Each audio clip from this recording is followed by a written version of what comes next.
महात्मा गांधी की 148वीं जयंती पर आज देश में कई जगहों पर विशेष कार्यक्रमों का आयोजन किया गया है। राजघाट पर दिल्ली के सीएम केजरीवाल ने बापू को श्रद्धांजलि अर्पित की। पीएम और राष्ट्रपति भी बापू को श्रद्धांजलि देने के लिए पहुंचेंगे।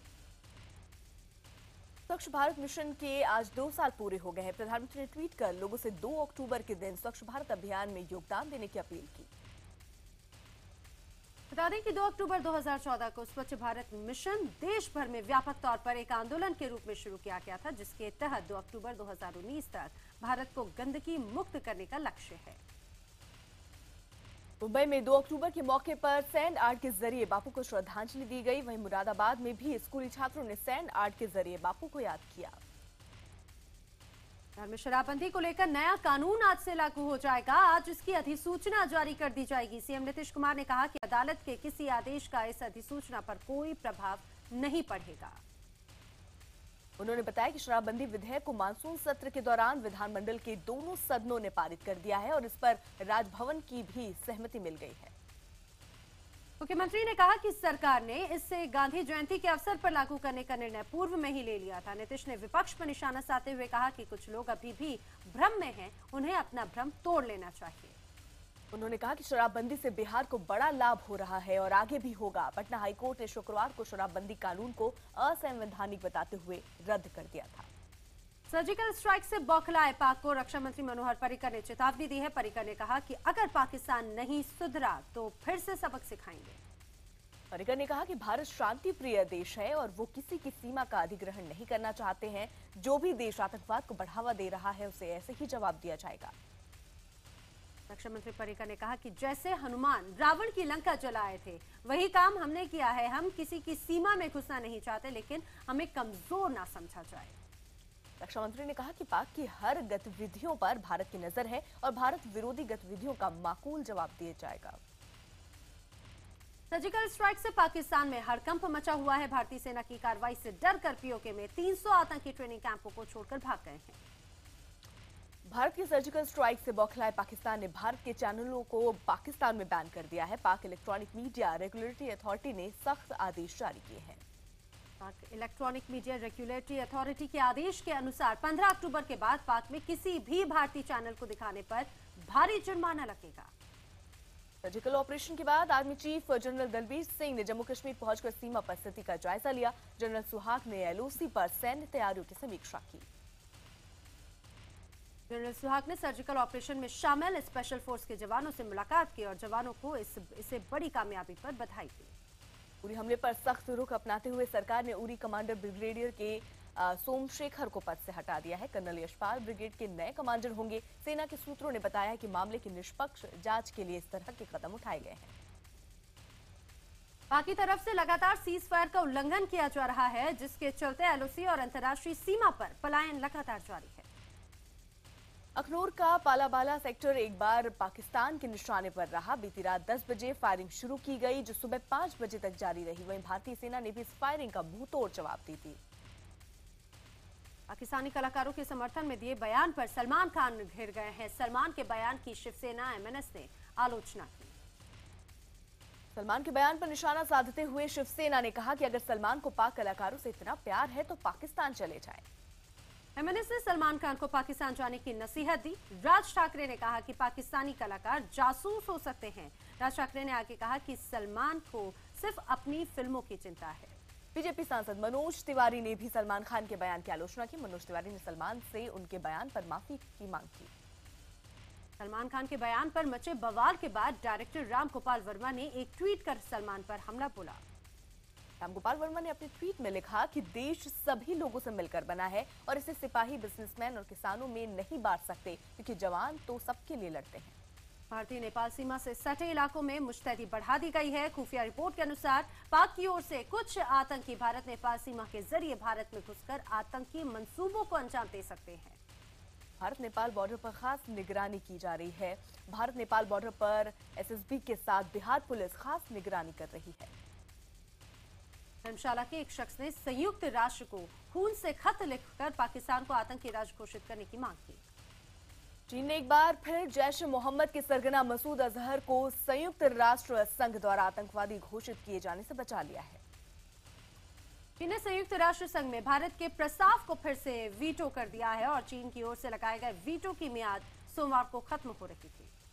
इनकी चाल से भारत का प्रस्ताव फिर से 6 महीने के लिए ठंडे बस्ते में चला गया। मसूद अजहर आतंकवादी घोषित होने से बच गया।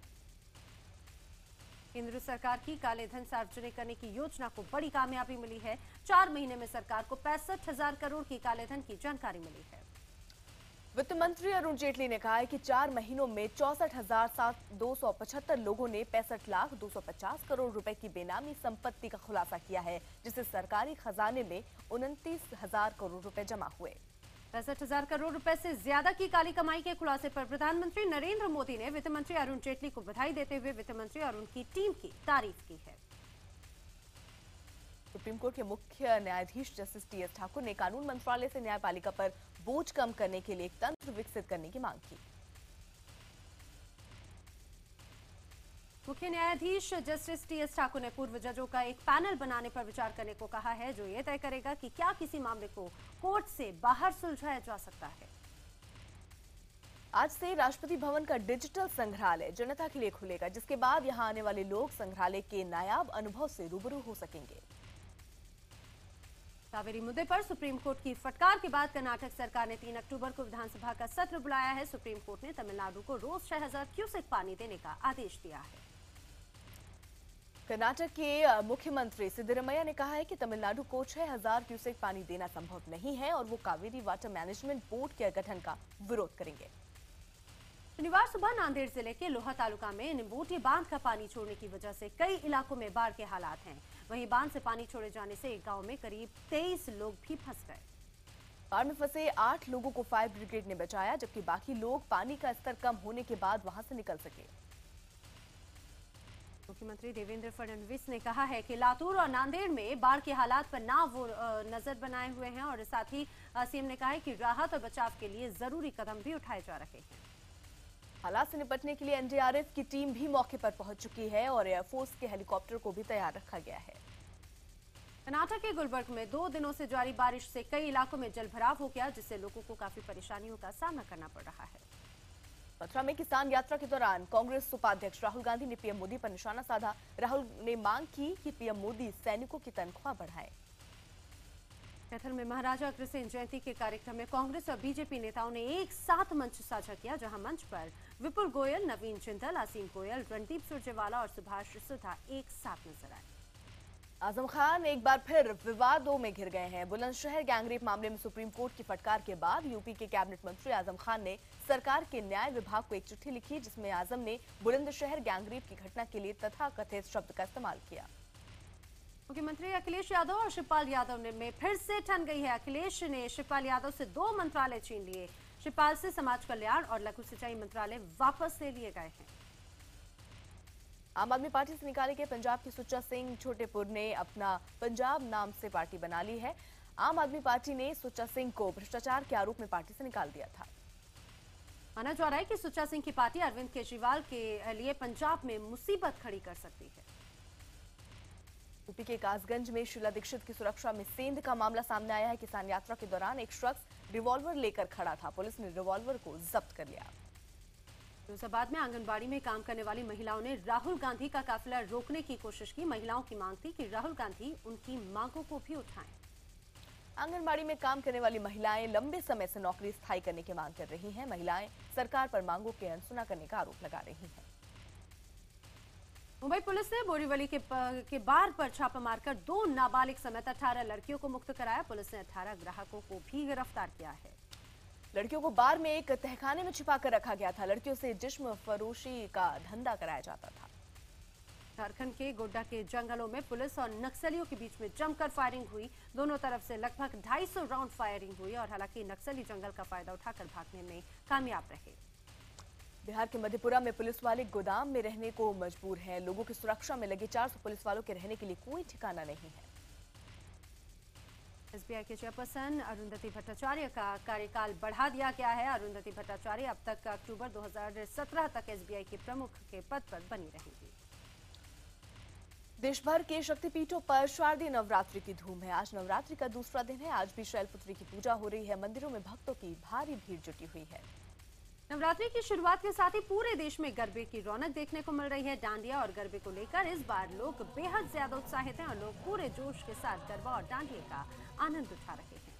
कलश स्थापना के साथ शारदीय नवरात्रि की शुरुआत हो चुकी है। वहीं वैशाली जिले के महुआ में एक महिला ने अपने सीने पर कलश की स्थापना की है, जो इलाके में चर्चा का विषय बना हुआ है।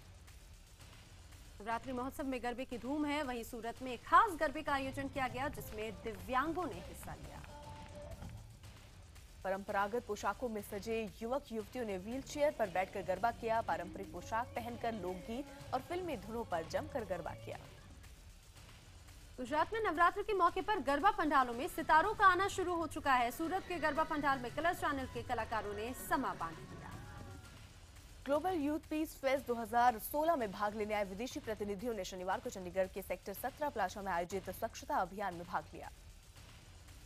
मौके पर विदेशी प्रतिनिधियों के साथ रामलीला ग्रुप नवयुग के कलाकारों ने राम, सीता, लक्ष्मण और हनुमान का रूप धारण कर अभियान में हिस्सा लिया।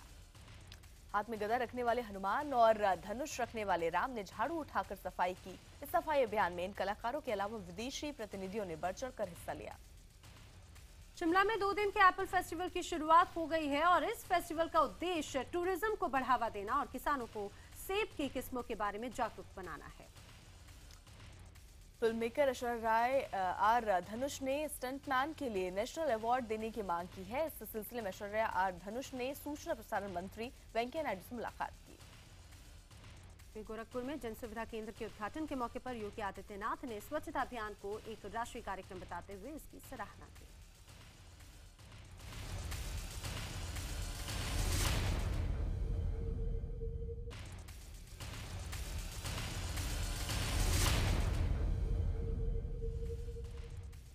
ग्रेटर नोएडा में दबंगों को अवैध उगाही न देने पर ऑटो चालक की पिटाई का मामला सामने आया है। आरोप है कि दबंगों ने ऑटो चालक की पिटाई के बाद करीब आधे दर्जन ऑटो में जमकर तोड़फोड़ भी मचाई।